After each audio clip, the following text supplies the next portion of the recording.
সেই ২০০৭ সালে টি-২০ বিশ্বকাপের ট্রফি উঁচিয়ে ধরেছিল ভারতীয়রা।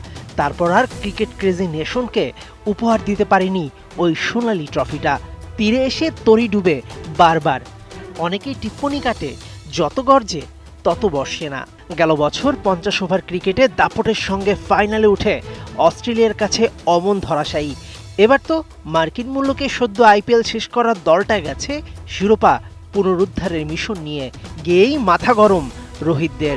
আমেরিকায় বুধবার থেকে অনুশীলন শুরু করেছে রোহিত শর্মারা, কিন্তু সেখানকার অনুশীলনের ব্যবস্থা নিয়ে একদমই খুশি হতে পারছে না টিম ইন্ডিয়া।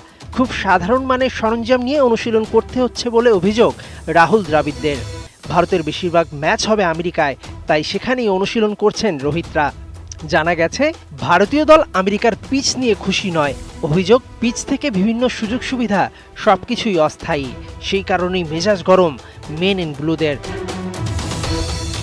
আইসিসির তরফ থেকে অবশ্য বলা হয়েছে এ ব্যাপারে অন্য কোনো দলের অভিযোগ নেই।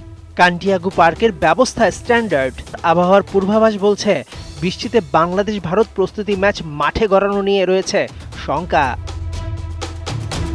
২ জুন থেকে শুরু হবে টি-২০ বিশ্বকাপ। ভারতের প্রথম ম্যাচ ৫ জুন, প্রতিপক্ষ আয়ারল্যান্ড।